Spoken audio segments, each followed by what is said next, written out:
that only me and Dan have seen the Britney documentary Mhm. so far, and I'm gonna say right off the bat, not to spoil anything, but it really wasn't that good in my opinion. No, That Nothing is was learned. definitely not the we direction I both thought. walked away thinking, what did we really learn?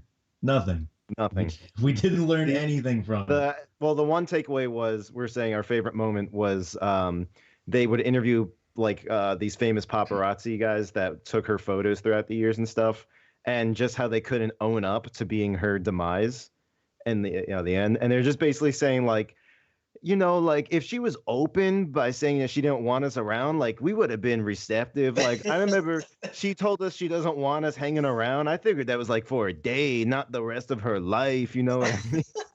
She then took a golf club to their car, and they were like, we don't know where that came from.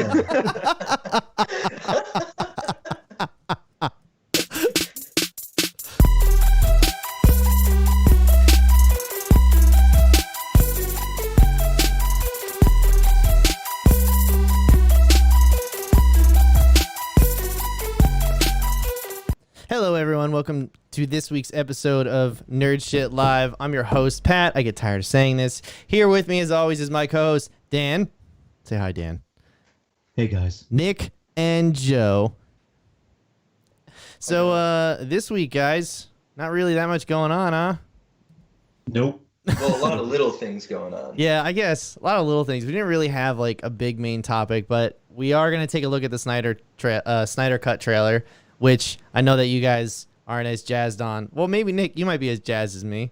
Are you jazzed? Listen, just because you're the only one who watched it before the show doesn't mean you're the only one looking forward How to it. dare you? No, Who's actually, spoilers? That's right. I'm actually- spilling the Spoilers. beans. Actually, I watched it. there's a reason why I watched it, and I'll get into it after you guys see it. Very Okay. good.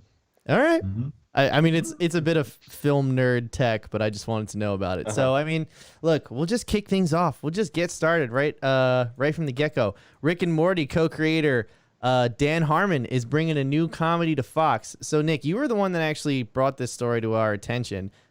All of us here are big fans of Rick and Morty, right? There is not one of us here that dislikes Rick and Morty in any capacity.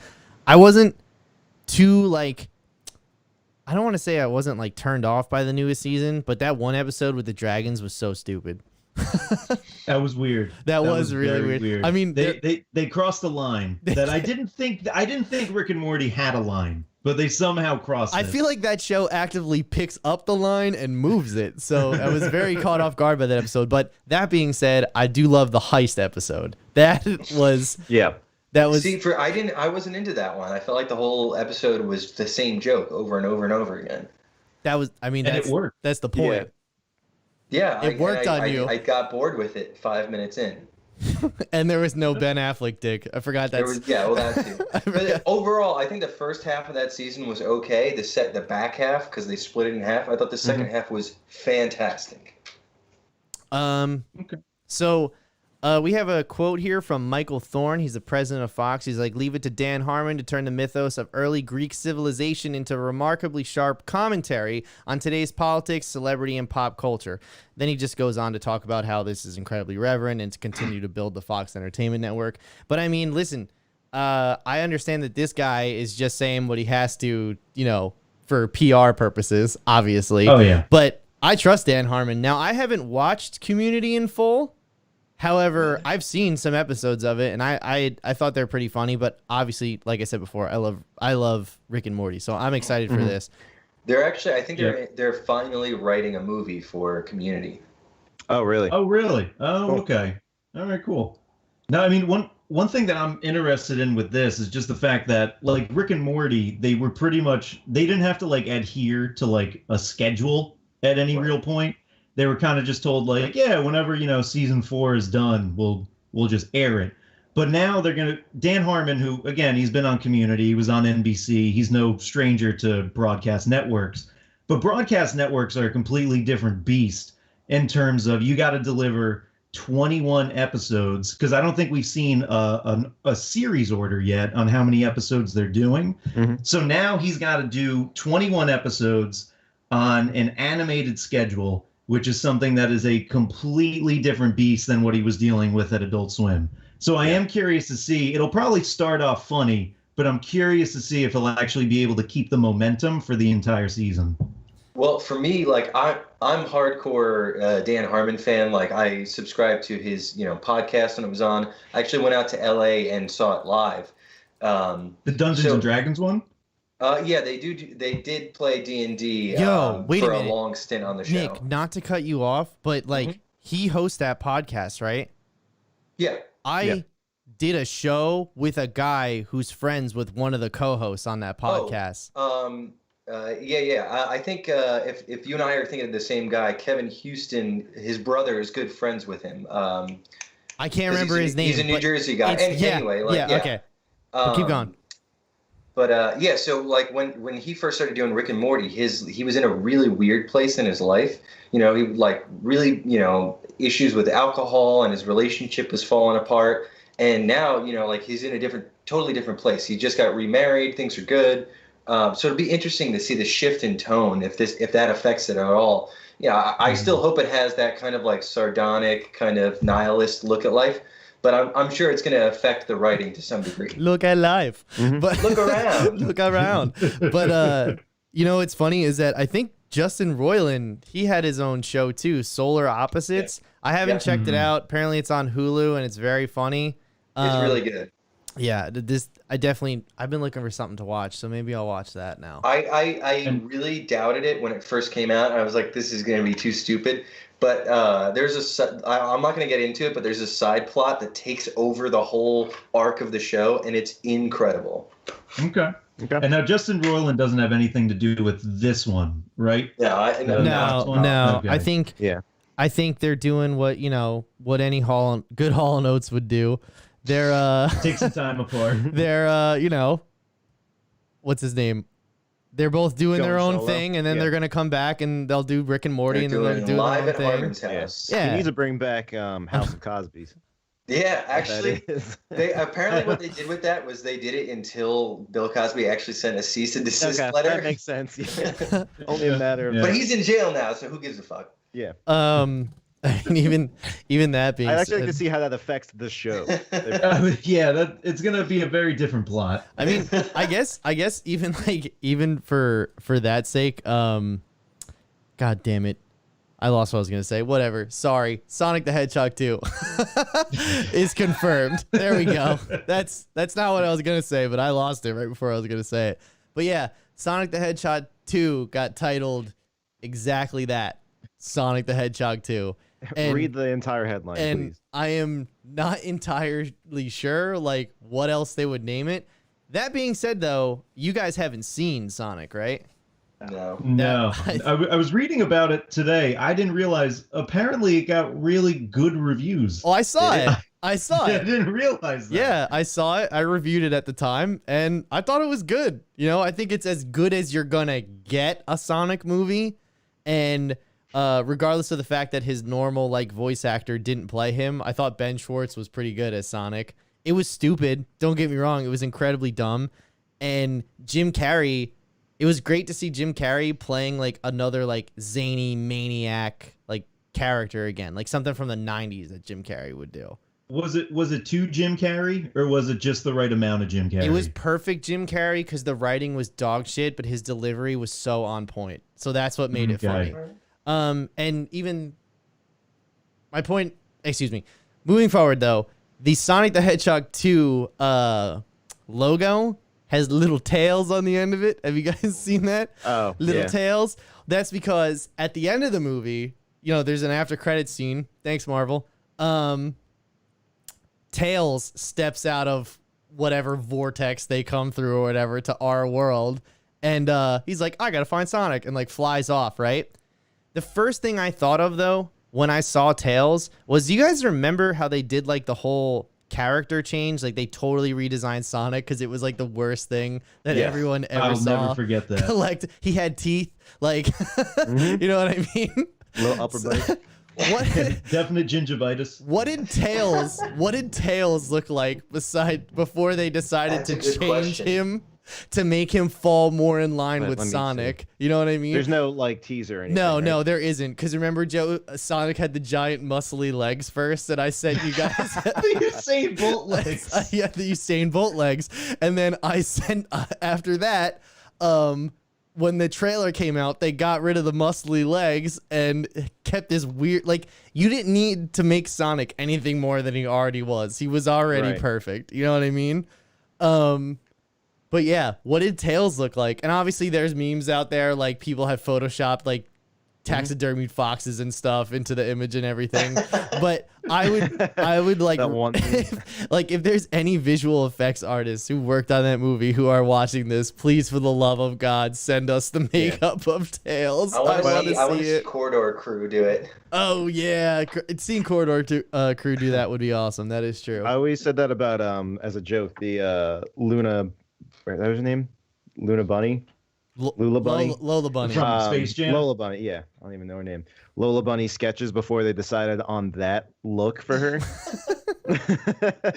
Like, No, this isn't a sexy enough not bunny. sexy enough, yeah. Was there a point where they were like, too sexy, scale it back, scale it I back? guarantee, yeah, 100%. Nothing They would had a make whole me meeting talking about the level of sexy with Lola Bunny. Yep. on Exhibit A. We're gonna get rid of that because that has too much of an ass. And on Exhibit C, we got to get rid of that Guarantee because it there's has definitely meetings like not that. enough of an ass. She needs Because more the thing is- cleavage. Because the thing is, she has to have an ass, but she also has a tail, so it Yeah. can't be too much of an ass. And she's going to be to next to overtake the tail. Michael Jordan, so we can't distract anybody. Did Michael What? Jordan know what he was getting himself into?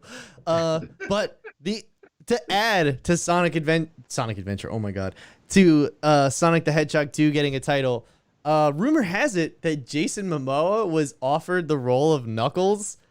Perfect. Knuckles is supposed to be a bro, so there you go. Mhm. And that's all I have Yeah. to say about that. I don't know much about the Sonic world, but I do know that Jason Momoa and Knuckles fits. Even I know that. However, I am just realizing how lazy the people who name the Sonic characters are. Like, what are we gonna name the one with all the tails? How about Tails? And then what are we gonna name the one That that has works. the weird Knuckles? I think Knuckles works. That works fine. It works. But I think he's going to go full method actor on this one, even though it's probably a voiceover.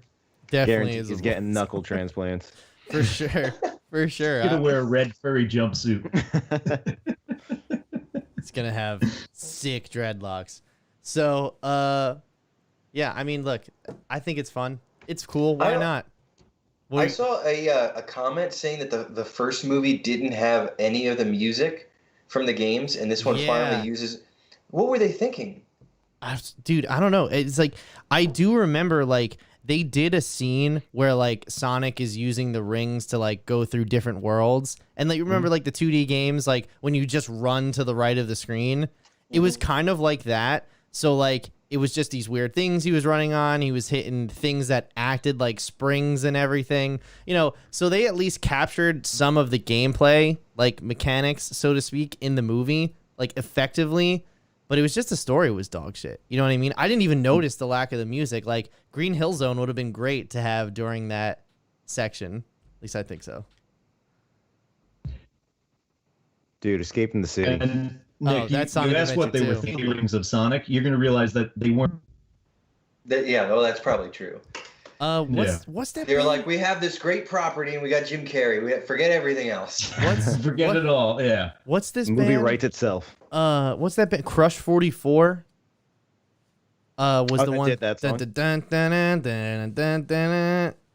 Yeah. Sonic Adventure 2? Yeah. Can you keep going? I need to hear more of the song. We're gonna get copyright. Yep. But yeah, no, I this was the last movie I saw before movie theaters ceased to exist. So What's funny is it's actually the 6th highest grossing film of 2020, and that's probably just because there were maybe only 5 other movies that were out before COVID in Well, 2020. isn't the highest grossing movie of 2020 Bad Boys 3? Is it? Yeah, Wait, is it? like if Black Widow came out, that obviously would have never happened. Actually, Funny that we're talking Bad about Boys that. for Life, 1917. Sonic was number 3, actually. Oh, Sonic was number 3. Jumanji Wow. Next Level was 4, and Star Wars was number 5. Star Wars came in after all of those? No, we're going into 2019. Nick, Star Wars already made its money. Okay, let it go. You brought up Star It's Wars. weird. I'm looking at the top 3 weeks in a row It's now. still better. All right. They count December as that year. I don't know. I guess because it flows over into the next year. I don't know. I honestly don't know. So next story for the night. Cyberpunk devs, CD Projekt Red, had their source codes hacked for Cyberpunk, The Witcher 3, and I believe the unreleased version of The Witcher that if you own The Witcher 3, you're supposed to get for free. And it was sold on the dark web. Now, it doesn't seem that anybody knows what the final sale price was or who exactly it went to because, you know, that's like the whole point. But why would you ever share that? but Is that in a stream? no, it's not in the stream. It is not in the stream. However, what is interesting about this is that the auction bidding. Oh my God! What this really brings to light is Can we go back to talking about Sonic? Actually, I gotta go to the bathroom real quick. I'll be right back. Stop the show. But no, so the asking price of the auction was $7 million. That was the starting price. So, I mean, they say that no sensitive information got out, but I just don't believe that. I think they're covering their asses right now. I don't think it's possible that they got accounting documents, they got marketing documents, they got PR stuff, they got everything. You know what I mean? They got a lot. So like, oh, sorry. No, you go ahead.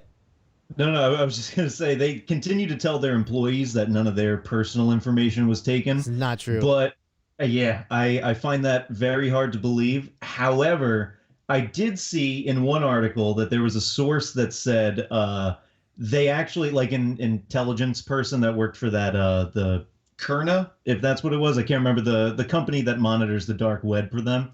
They actually kind of believe that it's possible that no one bought it. And this is just the attackers, I think they're called Hello Kitty, the group, which is terrifying on its own, actually just sort of bought it themselves just to kind of like lie and add like, oh, look, we got you. We sold it for like $7 million. This apparently has happened before where ransomers bought their own Just to hold stolen it over their IP. heads. Yeah, just to kind of cover themselves.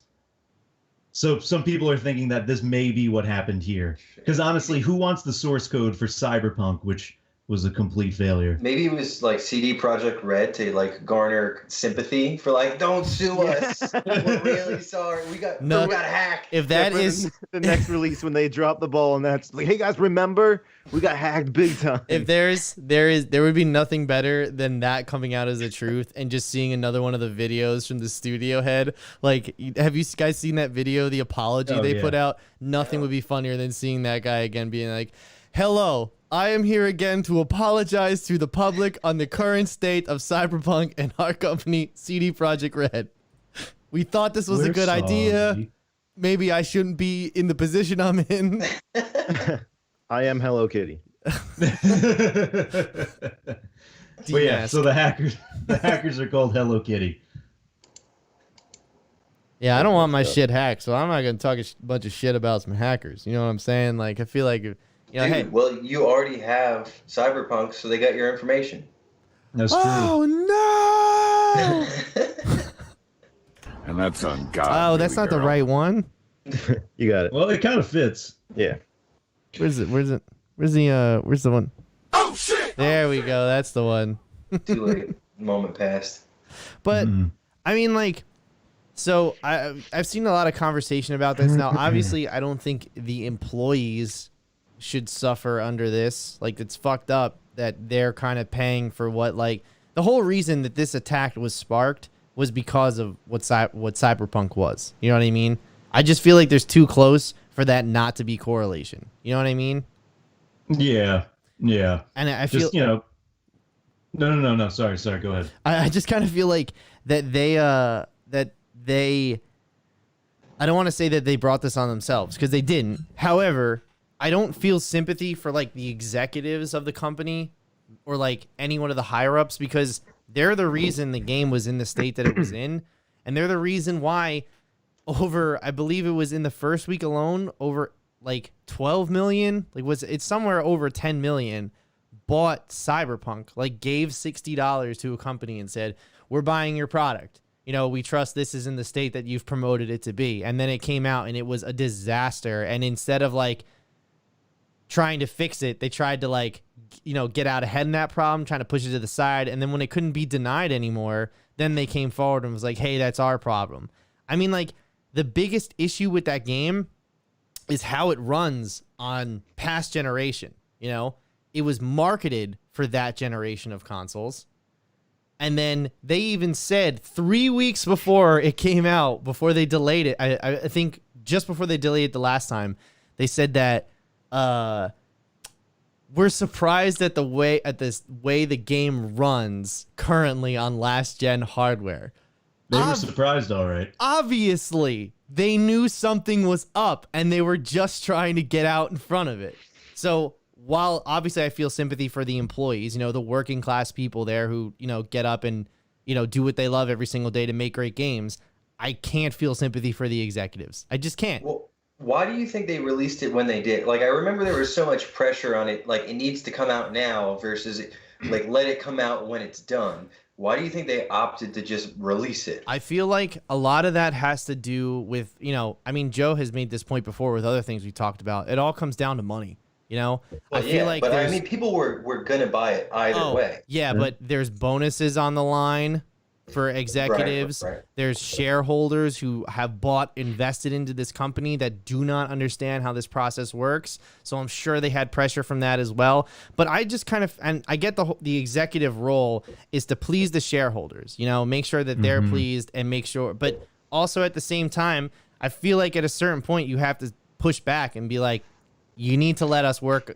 this one out. You know what I mean? Because I get that they had multiple delays already to get to that point, but also like this game was marketed in 2012 and development didn't start until 2016, which was confirmed by Jason Schreier.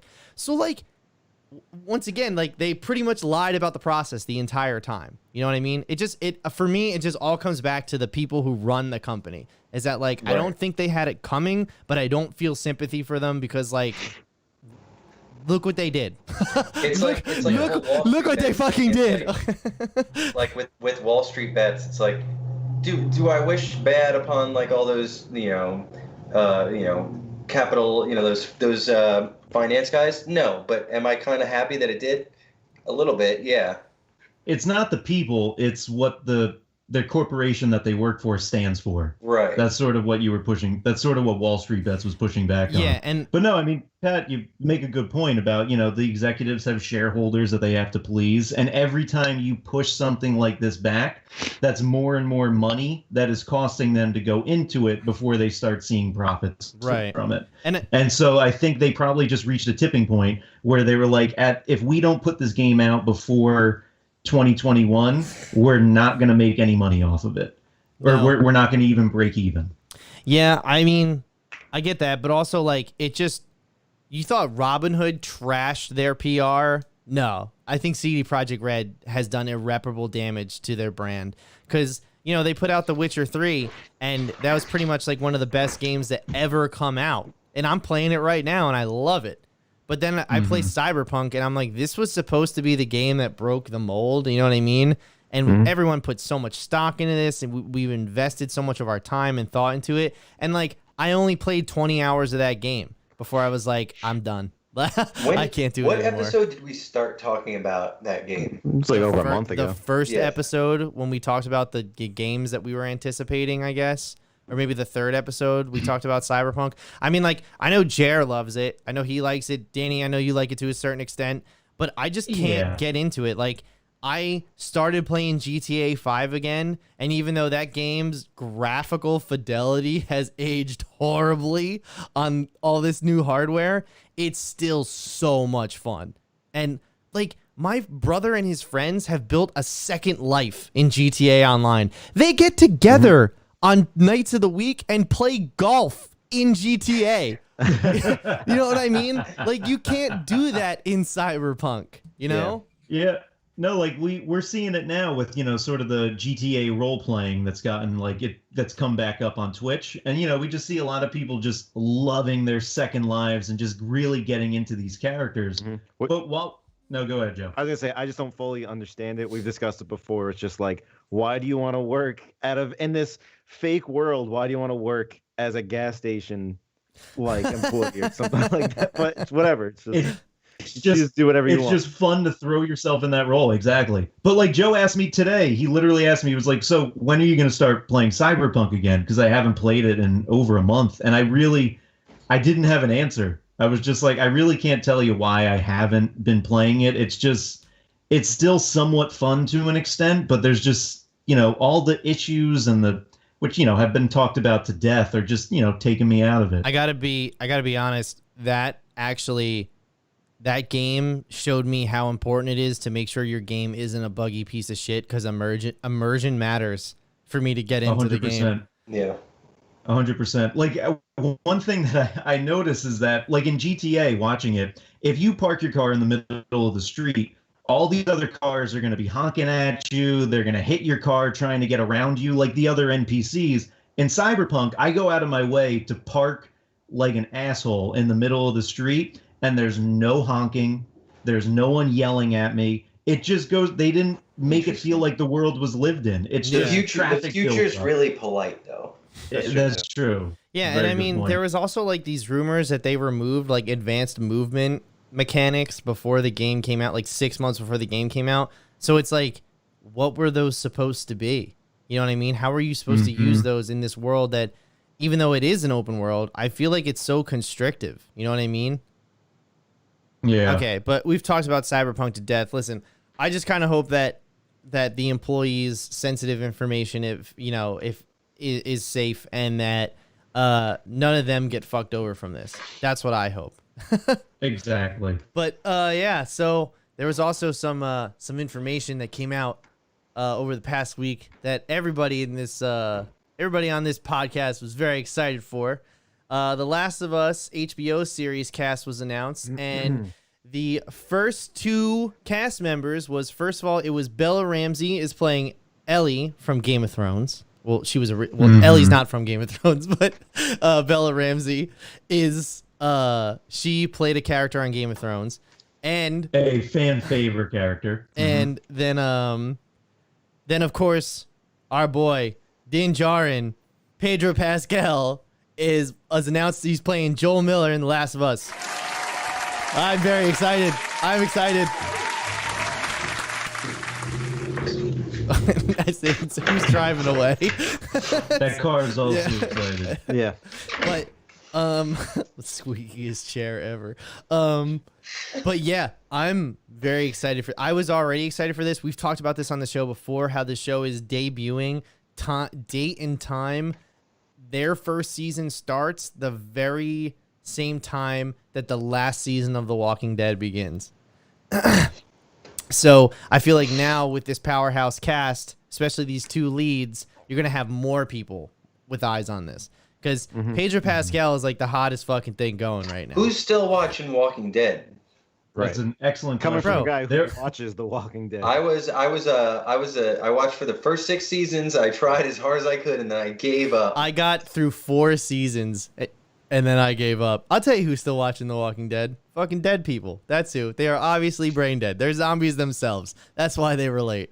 Because that's how many seasons is that now? I think they're at like 12. This is season. Oh, no. This next Some season, spin-offs, too. the last season is going to be 10. There's going to be. I think they signed Andrew Lincoln for 3 movies. I want. All right, 3 fucking movies. Oh my god. Why? I don't know.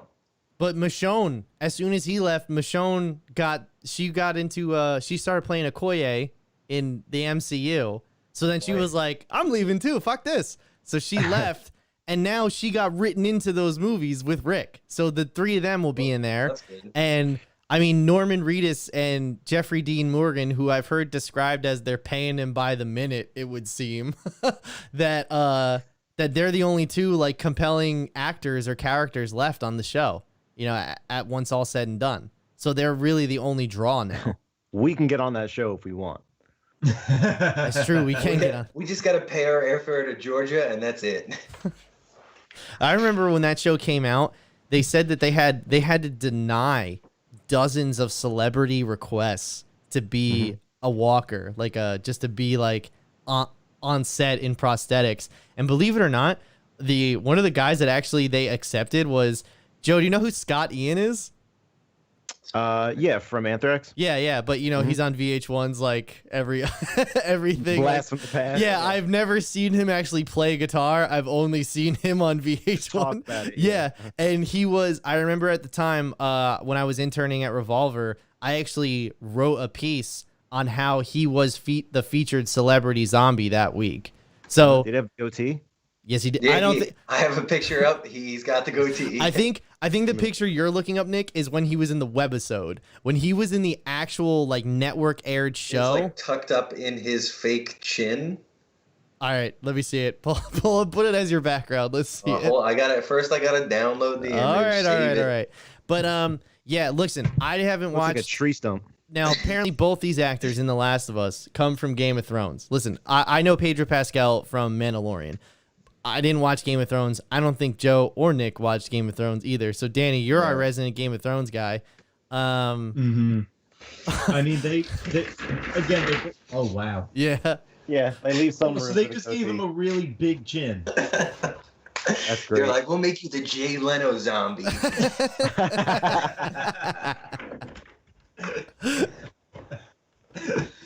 I like the growth on the behind So, his ear too. Danny, before you Gotta get get behind before the you get going on Game of Thrones, all right? Because I'm going to give you the floor here for a few minutes. I do want to just add, I didn't know that he was the Viper. I didn't know Pedro Pascal was the guy who got his brain exploded in season 4. Oh yeah. I Spoiler haven't alert. seen it yet. Spoiler alert. It's been But no- years, Nick. It's literally been years. Well, yeah. So Pedro Pascal, which I mean, you know, no one needs any explanation on who he is because after Game of Thrones is when his career really took off.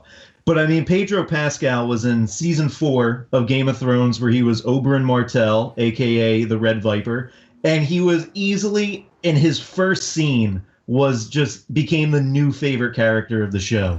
Every scene he was in, he absolutely stole the show. He was even better, like in scenes where he was with Peter Dinklage, that was his best season of the show. He outshined Peter Dinklage and then died so memorably. The most Like, memorable he had, death on the show, for sure. He had the most memorable death and easily the most violent death of the show. Oh, yeah.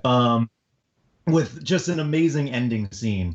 But then Bella Ramsey was also, who probably was in season 6, 7, and 8, was only probably in those seasons for like screen time, like a total of like maybe 15 minutes. As soon as she was on screen in season 6, was a fan favorite. And she really fits the part of Ellie because she was playing a 9-year-old girl who is now the head of her house. And she was like strong-willed, exactly like Ellie, very just stubborn and very and hysterical in her own right. And so she really just stole the show. So she couldn't have been better cast for Ellie. I'm glad you say that because I feel like Ellie has to have like a sweetness, but also a certain edge to her. Like, do you guys remember in the first game where she's calling Bill a dick the entire, like when she was like, I forget what she says to him. She goes, just give us a car, you dick. You owe him favors. He's like, oh, you what? Like, I really loved her in the first game. I love him in the second game. I can't really love Joel too much in the second game. But you know, if we're just being honest about things. Are they going to just like strictly follow the plot of the first game? Really hope not. I think for the first season, sure, but don't do a 5-year time lapse after, like, if you're going for a second season. You know what I mean? Unless they're doing just a limited run where they're just doing the events of the first game. Cool, that I'm with that. You know, I'm interested to see what Druckmann changes though from game to screen, because obviously his games are part of the reason why games are much more cinematic now. And also The Last of Us specifically kind of put Naughty Dog on the map as far as those cinematic games go. So he understands how I guess how to like really direct those scenes. And because now with the motion capture everything, it's like you're a real director, and I was watching, have you guys seen Raising Kratos? No. Raising Kratos is a documentary that Sony put out about the creation of God of War, and it's really like Cory Barlog is on set with the script in his hand and everything, directing Christopher Judge, and I forget the kid's name, but he's a real director. Like he understood how the camera had to move, how they had to deliver lines, the emotion he was looking for. He wrote the story, he worked on the gameplay. So these guys are not only programmers now. They're wearing both hats. They're creating a cinematic experience, and I just mimed putting on a hat. God damn it, they're putting on a cinematic experience. Even though you have a hat on. Yeah. They're making a cinematic experience, and they're also making in my opinion great games. And I mean, you look at Uncharted 4. Uncharted 4 was the first game that Neil Druckmann did by himself. He had no gameplay supervisor. Like, I think Bruce, I can't remember his last name, Bruce something. He did all the gameplay while Neil did all the story and all the cutscenes.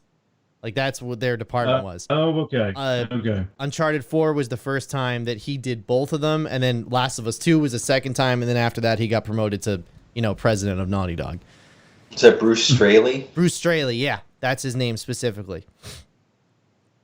But yeah, it will be interesting just to see, again, with making a series, you have 10 one-hour episodes. It'll be interesting to see what they cut from. How long was Last of Us? Like a 30-hour gameplay or something like that? Right, but the cutscenes, like the actual story beats, only come out to like 10 or 12 hours. You know what I mean? Like The Last of Us 2. Yeah, that's true. Like they're not going to show like you sneaking around a room or anything like that. Obviously, and The Last of Us 2, more specifically, has only about 9.5 hours of cutscenes, even though that feels like a very big cinematic game, from start to finish. But Joe, you're muted. Joe, you're muted. I was gonna say we don't need a recreation of that boat scene in Last of Us 2. Once was enough. But we do. Nick, are you not familiar with the boat scene? I all I know is that like the loading screen of the game is a boat, so I figure something's gonna happen with the boat. We gotta send you a link, bro. Yeah, I'll finish the game before the end of the year. I promise you that much. Does it affect the plot? It does. It does, because there's a lot of stuff before that, and out of context, it just seems weird. Anyway, Pedro Pascal was. He never would have crossed my mind as far as cast members who they would have cast as Joel, but I think he is perfect. Like, I'm so glad that he's going to do this. He's amazing. I saw somebody do a pretty good composite of his face over Joel's on Reddit the other day, and it actually looked pretty convincing. I was like, perfect. Just there you go. That's him. He looks like him already. Mm-hmm. But I mean, I don't even need you. Like, you don't need to look exactly, perfect. That's fine. Like, but I feel like, especially looking at his work in The Mandalorian and how kind of somber and stoic all of that is, I feel like he's going to nail that. Mm-hmm. Really? I wonder if he's going to have a southern accent, though. He has to. What a shitty dad he was in Wonder Woman. It is. He has to. He played the terrible dad in Wonder Woman. He's going to be the terrible father figure. Except there will be actual reason this time as to why his kid will run out of the bushes at him just at random points.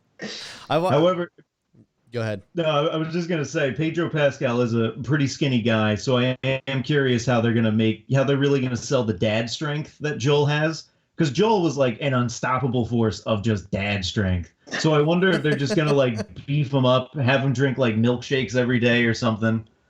Well, I also think it's like not only just dad strength. He's living in, like a post-apocalyptic world.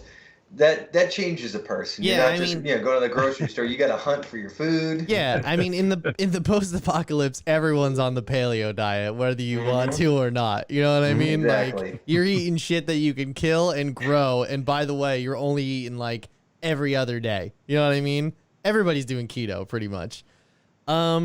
But yeah, I'm excited. This was we were speculating Carl Urban. Hugh Jackman was another one going around. I think Hugh Jackman would have been fine. Shit. Yeah, see? I want to see that movie too. Yeah, I want to see that one too. and there was a rumor about Mahershala Ali going around. But yeah, apparently Pascal was offered a bunch of like other roles too, and he handpicked this one, so I'm excited to see it. So actually, last story before we move on here real quick is Salesforce has declared that the 9-to-5 workday is dead, and I wrote whatever the fuck that means afterwards. It really shifting gears.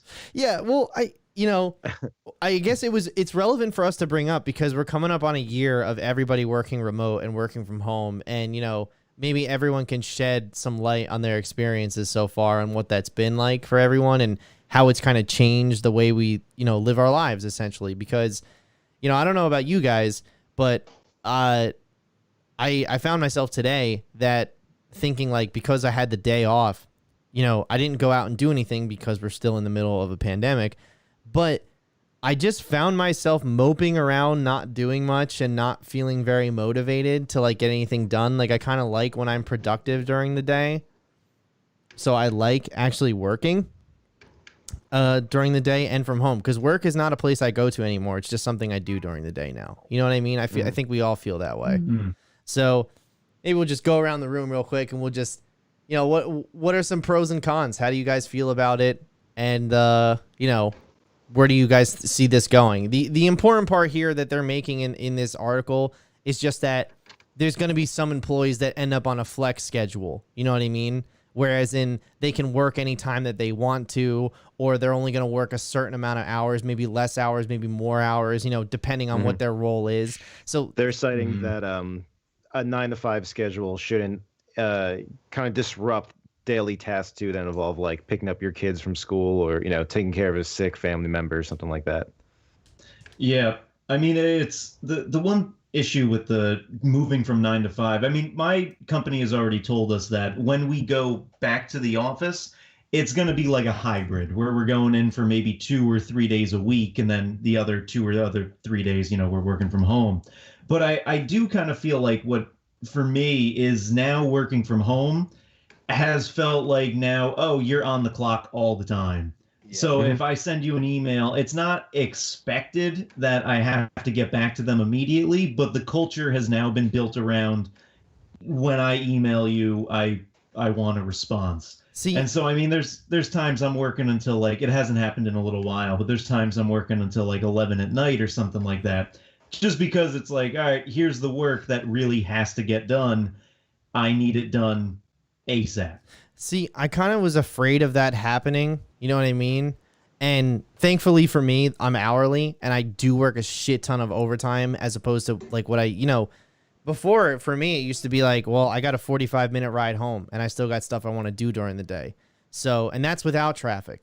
But now for me, it's just like I get out of bed 15 minutes before I have to sign on. I brush my teeth. I have a banana and I sit right here and I get to work, So what did that make you smile, Nick? What's I've heard you say like I wake up 15 minutes early and I eat a banana. I've heard you say it so many times.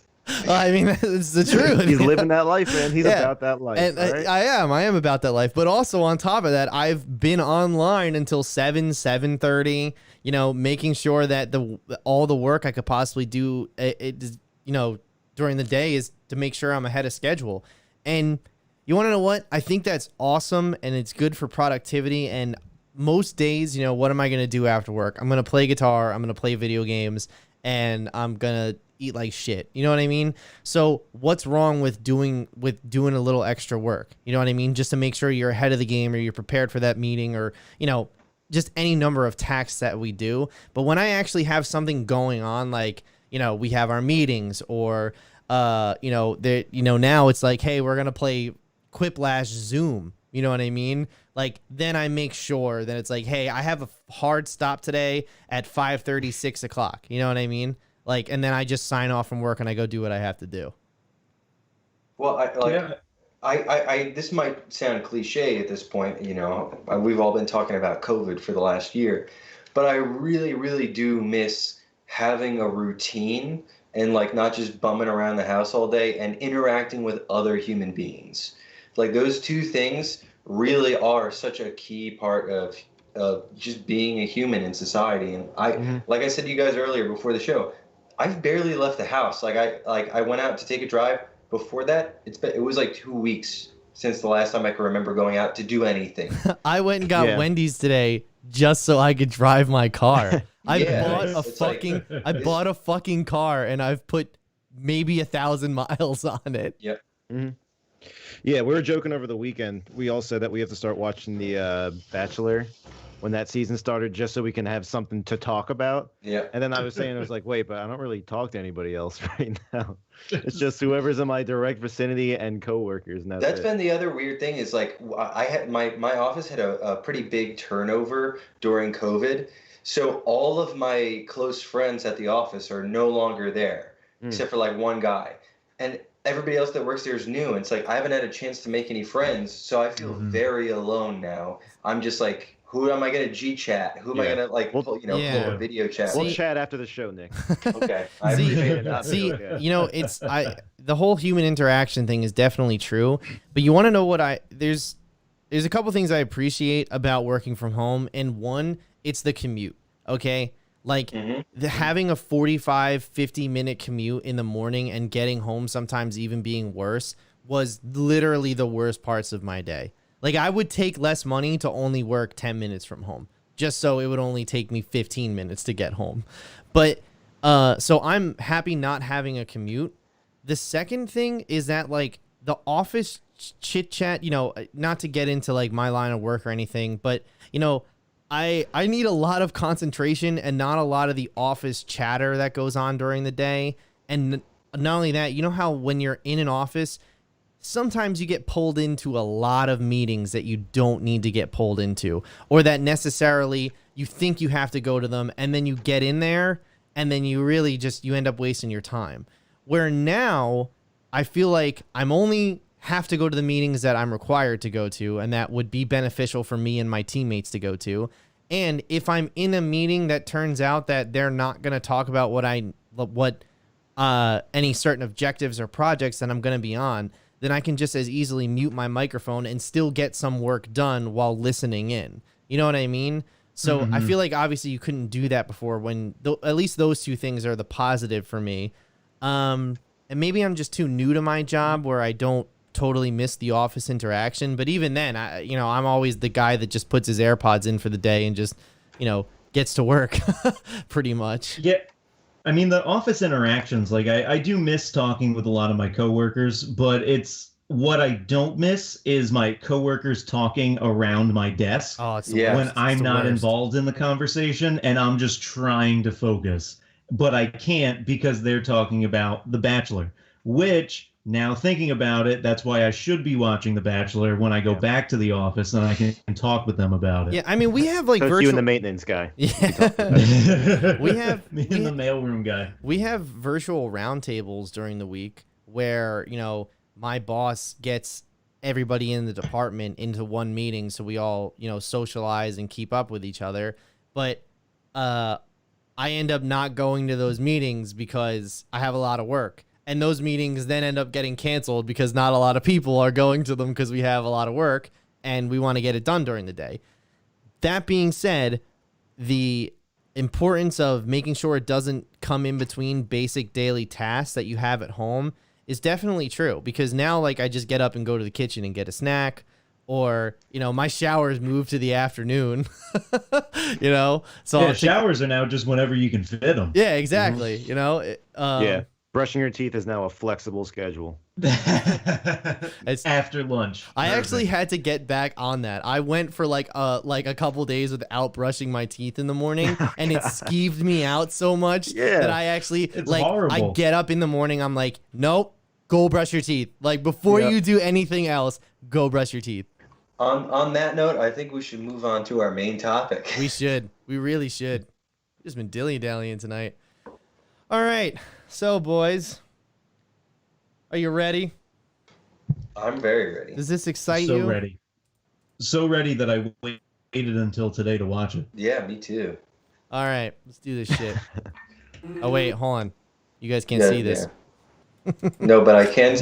I opened up the chat and I got a full glimpse of that thing that Joe posted earlier. Holy shit, so did I. Yeah, it came up again. I didn't send it that time. How the hell do I? Oh, there we go. I was like, how do I share this screen? All right. All right. Can you boys see it? Yes. There you go. Now we can. Okay. Ready? Aye, Captain would have followed that, but okay. Hard Okay, start. Captain Poop. Yep. Love already. Starting off strong. Screams breaking the sound barrier. The bell's been rung.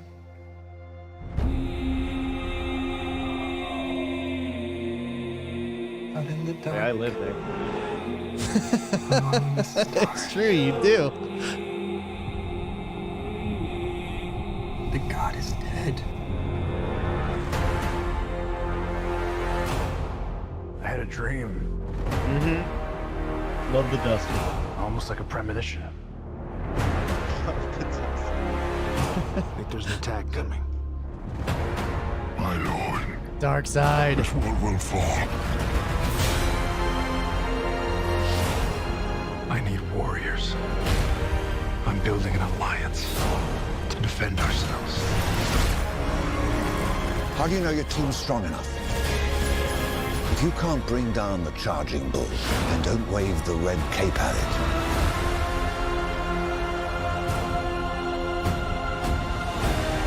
You were sent here for a reason. And even if it takes you the rest of your life, find out what that reason is.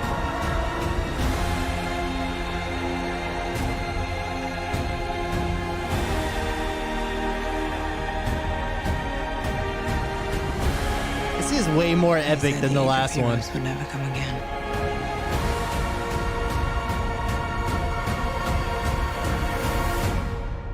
It will. It has to.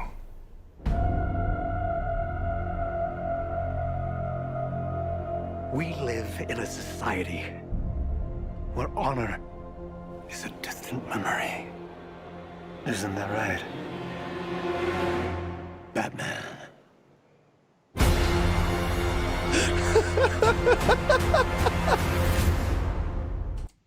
There he is. Holy. Was that worth getting this week's episode flagged? Yes or no? All right. Was Jared Leto just acting to a scene that Ben Affleck already shot? I think so. That Oh was my God. my They suspicion. also just pulled Jared Leto directly from Joshua Tree again. That's just how he Yeah. looked like after Joshua Tree. So, Oh my God. interestingly enough, the reason why I looked into watching the trailer before the show was because I read that the aspect ratio that you guys just watched it in, the I two noticed black that, yeah. bars, that's how the fucking thing's gonna look. Really? Yup, it's not just Huh. for Instagram. Marriage Story used the same aspect ratio. It's 1.665, I think it is it the actual measurement. Marriage Story was the first film like recently to use this aspect ratio, and that's what Zack Snyder wanted to put the film in. So it's gonna have black bars on What's the side. the effect? I don't get it. I don't understand either. I don't get why either. It's just come on. That- What are we doing? That doesn't make any sense. I mean- why would you do that? I mean, fair enough. However, it's not like Transformers where the aspect ratio just fucking changes scene to scene. And not like, here's an action sequence, the frame gets wider. I mean, like, intercut in between conversations, the frame got larger and smaller. Like, I don't know. just between actors. Are CRTs coming back? Like, I is that hope what so. they're preparing this for? I hope so. So that's why I checked into it, because I read this thing and I was like, oh, it's really not just for Instagram. They're fucking really doing the film like that. Like, so is social media, let's sound like alarmists. Is social media changing the way that that our movies are filmed now? I mean, hands down, you got to think most people that are watching trailers are probably seeing it on like Instagram or Facebook, like on their phone. Like that's probably where they're first seeing it before they then go to YouTube to watch it. Yeah, I mean, that's a good point. I mean, that has 13 million hits already. I mean, that's nothing compared. Godzilla vs. Kong is at like 70 million already. But Yeah, but this just came out yesterday. yeah. But my point is that That's why I was like, all right, let me just see how it looks. You know, like why would he choose this? Because they're letting him do whatever he wants. You know, he probably just did it just because he could. Right? Like this is not an artistic choice. He's like, I can do whatever the fuck I want. It's saying online, at least what I'm looking at, it's 4:3. So television. So CRT. Yeah. Well, it is going on HBO Max, but it's still 4:3. But I mean, like TVs aren't that shape anymore. But it's still 4K. It's still 4K resolution. It's still HDR10, Dolby Vision, like it has all the amenities. It's just gonna look like it's supposed to be played on like a CRT. I could picture them filming it in full screen too, and just cropping it. Probably, yeah. Final okay, that's interesting. I mean, content though, like, is what Pat? You've seen the first Justice League. Like, content wise, is this going to be any different than the other one, aside from the Joker? There is like 80% new shit in that trailer, and then they started showing shit from the old one, and I was like, oh Jesus, oh God, please don't. And Zack Snyder himself said there is probably 10% footage of the last one in this one. Like, it's basically all brand new. Really? Yeah. Okay. Because we talked about this before, that Joss Whedon just basically reshot 70% of the film just to get it out the door. Yeah. But but yeah. So now this one is going to be 4 hours of that. Jesus. That being said, I think Darkseid looks good. You know, I thought he looked awesome. I think everybody looks great, and even Jared Leto, his Joker, actually looks pretty fantastic. And the interesting part is, in that part of the movie, they're supposed to be in the future, right? I don't know if Nick, you remember BVS with the whole like nightmare sequence and everything. Yep. They're supposed to play that out, and the Joker is actually working with them. So that will be a nice dynamic to see, as opposed to Batman and Joker being at each other's throats, see them having to work together. And the other thing, that's another reason why this exploded on Twitter, is because Joker uses the line, "We live in a society," which apparently is this massive meme that's been going on for years. That's the first thing I thought. Yeah, it's where that people would say, like we'd be complaining about something on Facebook or whatever, like, and someone would just post a picture of the Joker with the words on it, "We live in a society," as in like, if we didn't live in a society, we'd be a bunch of animals, or vice versa, you know, whatever. So he fucking put that in the movie. He actually did that. And then Jared Leto probably does, like, he didn't know that was a meme. There's no fucking way. And that's why he probably delivered it as earnestly as possible. I mean, the "We live in a society," I think the first thing I think of from there is, I didn't know it was a meme. I know it was in Seinfeld, where George Costanza will constantly yell, "We live in a society," when people are like out against him. Yeah, which happens most of the time. It probably came from that. Took it from Seinfeld, yeah. But overall, what do you guys think? I think it looks. I mean, besides for the aspect ratio, which kind of bums me out. But the I mean, it made me laugh. Action trailer. Yeah, it was 294. Like, it was way more epic than the one before, the trailer before this, so to speak. Okay. I'll watch all the I mean, on the screen. Batman's in a duster. That's pretty cool. Yeah, I like that. Wait, Danny, did you not see? It seemed like there was going to be more of the nightmare sequence. Yeah, I'm positive there's going to be more of the nightmare sequence. Look at fucking Elon Musk. Which, by the way, while we're on the subject, I've never heard a guy that is so smart yet says numerous stupid things over and over again. Have you guys listened? Have you guys listened to what he was talking? Him and fucking Rogan were saying that they're not going to get the vaccine.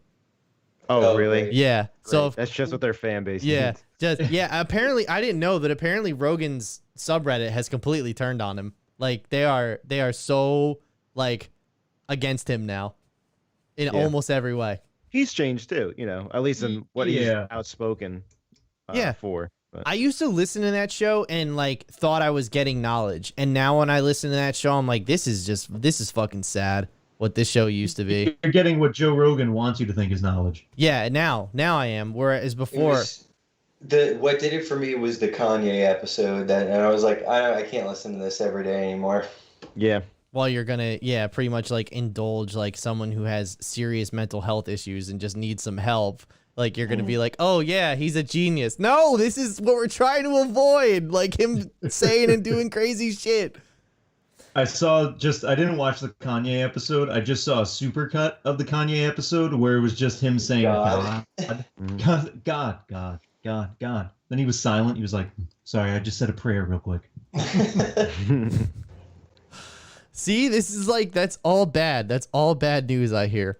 All right, but even then, off topic. Look, I mean, the aspect ratio thing bums me out, but I am still really excited to see it. I mean, not only that, it's like the first real blockbuster we're gonna get in a while. That was my creative decision in choosing this clip of the week. I want something that was square aspect ratio. This looks like 3x4, not 4x3, Joe. I'm sorry to break. All right, let's do it. Oh yeah, it's the clip of the week. Oh, it's the clip of the week. It's the clip of the week. All right, let's get started here. Now, I don't know what this is. Joe picks it every single week. I think Nick, you're doing the next 2 weeks or whatever. Let's just do it. We'll see. Oh, I don't like factories. No, get your Oh no!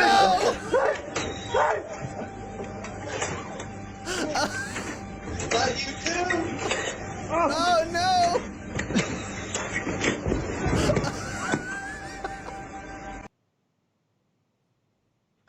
That was too much. My heart's racing. Oh my god! Legitimate panic. Why don't those guys keep? Why don't those guys keep a razor blade on them? Like, now I bet they do. Unionize. We got one razor blade for the entire floor. What made them fall back? Like, hold on, like.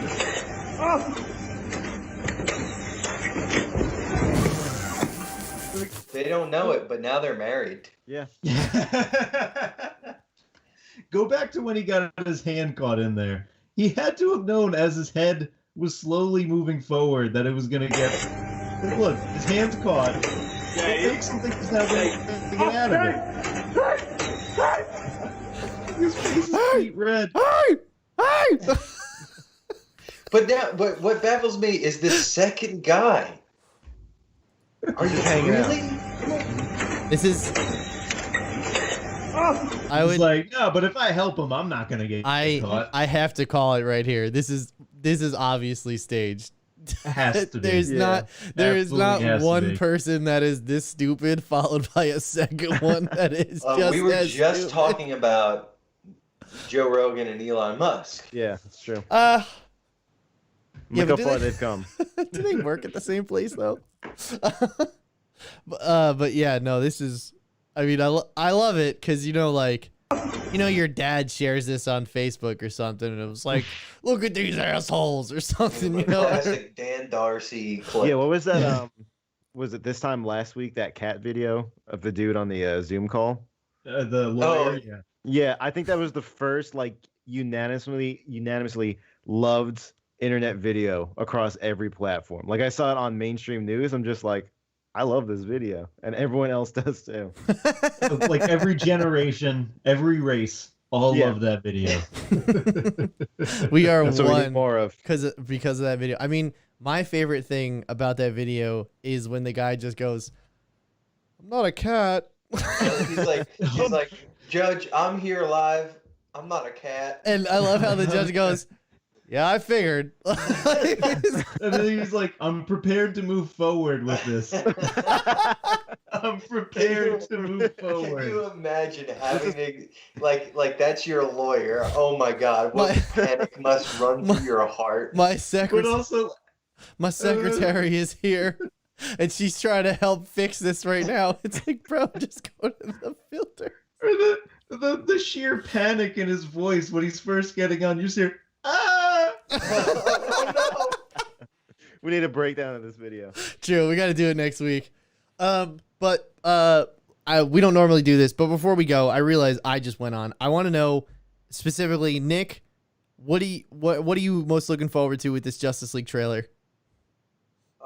So I hated Justice League, like when it first came out. Everyone and did. I wasn't looking forward to it, but watching that trailer, there's so much new shit. Who knows? Maybe it might be okay. Maybe. Danny, what about you? Are you gonna sit down for the 4 hours at this point? I'll do it. I mean, again, we're stuck in the house. It's a pandemic. I might as well donate 4 hours to watching this. Why not?